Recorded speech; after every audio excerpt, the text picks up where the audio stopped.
জয় শ্রীরাম, জয় শ্রীরাম, জয় জয় শ্রীরাম।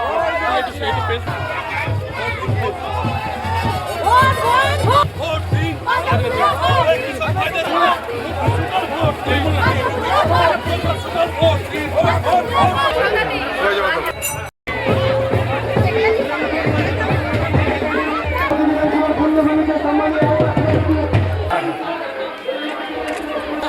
स्वागतम स्वागतम श्रमिक दासु स्वागतम स्वागतम सुंदर देशो श्रमिक दासु स्वागत कमल कमल कमल श्रमिक दासु स्वागतम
হুমায়ুন তৃণমূলই হুমায়ুন।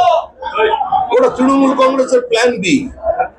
তৃণমূল কংগ্রেস জানে পশ্চিমবঙ্গের মানুষ থেকে প্রত্যাখ্যান করেছে। এই যে আপনি সোনামুখীতে দেখছেন, আজকে যে দৃশ্য তমলুকে দেখা গেল, যে আসানসোলে দেখা গেল, শিউড়িতে দেখা গেল, কিন্তু পাহাড় থেকে সাগর পর্যন্ত মানুষ উত্তাল, মুক্তি চায় এই অভিশাপ থেকে। সেই জন্য তৃণমূল কংগ্রেস পেছনের দরজা দিয়ে হুমায়ুনকে প্রস্তাব দিয়েছে যে ওকে উপমুখ্যমন্ত্রী করবে। এটা পুরোটাই তৃণমূলের বিষয়। ভিডিও প্রকাশ করাই তৃণমূলের কাজ। তৃণমূলে তো কবি শিল্পীর অভাব নেই। স্বয়ং মুখ্যমন্ত্রী গীতিকার, স্বয়ং মুখ্যমন্ত্রী সুরকার, মুখ্যমন্ত্রী কবি, আর তার সঙ্গে নাট্যকার আছে, আরো কবি আছে। তারা কিছু না কিছু তো করবেই। ওরা ওদের ভিডিও নিয়ে থাক। পশ্চিমবঙ্গের মানুষ তৃণমূলের জন্য বিসর্জনের যাত্রার রথ তৈরি করতে ব্যস্ত আছে।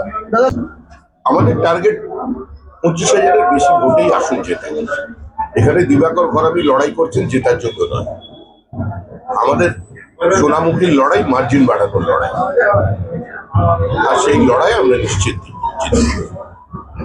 মানুষ ভীষণ উজ্জীবিত হয়েছেন। তো এটা অত্যন্ত ভালো বিষয়। অসংখ্য ধন্যবাদ জানাই আমাদের রাজ্য সভাপতি এবং রাজ্যসভা সাংসদ মাননীয় সমীর ভট্টাচার্য মহাশয়কে।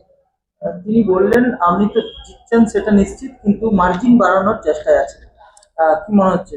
দেখুন, এটা আপনাদের মাধ্যমে আমি আগেও বলেছিলাম, আজকেও কিন্তু এই বিষয়ে শ্রমিকদের সঙ্গে কোনো কথা হয়নি। তার মানে দাদার কাছে রিপোর্ট আছে যে এখানে জয় তো নিশ্চিত, মার্জিন বাড়ানোটাই লক্ষ্য। আমি যেটা আগেও বলেছি, দাদাও সেটা আজকে আমার কাছে কোনো কিছু না জিজ্ঞেস করে দাদা কিন্তু এটা বলেছেন। এসআইআর নিয়ে ওনারা আন্দোলন বলা যাবে না, এটাকে বিভ্রান্তি বলা যেতে পারে। মানুষকে ভুল বোঝাচ্ছেন, বিভ্রান্তি ছড়াচ্ছেন এলাকায়, কিন্তু মানুষ বুঝে গেছে। ওর জন্য এই তৃণমূল কংগ্রেসকে মানুষ এবার বিদায় জানাবে। ওনারা দাবি করছেন গরিবের সরকার, লক্ষ্মী ভান্ডার, যুবসাথী দিচ্ছে, মা বোনেরা তৃণমূলকে চাইছে। তৃণমূলকে চাইছে যখন, তাহলে ওনারা চারিদিকে এত ধমকানি জমকানি কেন করছেন? মানুষ যখন চাইছে ওনারা বলুন না, এবং কাজে করে দেখান যে সবাই শান্তিপূর্ণভাবে ভোট দিয়ে আসুন, যাকে ভালো লাগে। তৃণমূলের ঝান্ডা লাগানোর লোক থাকবে না। ওটা তৃণমূল মিথ্যে কথা বলছে। তৃণমূল জানে না, তৃণমূল হচ্ছে কুয়োর ব্যাঙ। পশ্চিমবাংলার বাইরে ওনাদের কোথাও কিছু নেই। অন্য রাজ্য কিভাবে চলছে কি না চলছে জানে না। অন্য রাজ্য কিভাবে চলছে, যারা এই রাজ্য থেকে কাজের সূত্রে গেছে, দিদি যাদের ভাষায় বলে দিয়েছেন, যাদেরকে পরিযায়ী শ্রমিক, তারা ফেসবুক লাইভ করে বলে দিচ্ছেন দিদির সম্বন্ধে। আমি কখনো প্রতিশ্রুতি দিই না, মানুষ জানে। 2021-এ কোনো প্রতিশ্রুতি দিইনি, মিথ্যা প্রতিশ্রুতি দিইনি। এবারেও কোনো ওই তৃণমূলের মতো ভাওতাবাজি, মিথ্যা প্রতিশ্রুতি এসব আমি দিই না। মানুষের পাশে থাকবো, মানুষের কাজ করব। আর সোনামুখীর মানুষ বুঝে গেছে যে এই 5 বছর যেভাবে ওনাদের ন্যায্য দাবি নিয়ে যেভাবে আন্দোলন যেভাবে করেছি, এবং বিধানসভায় যেভাবে আমি আন্দোলন করেছি, সেটা নিয়ে মানুষ বুঝে গেছে যে হ্যাঁ, যদি সরকার আমাদের আসে, যদি নয় সরকার আসবে, এবার সরকার এলে আমাদের সোনামুখীর উন্নয়ন হবে, এটা মানুষ বুঝে গেছে।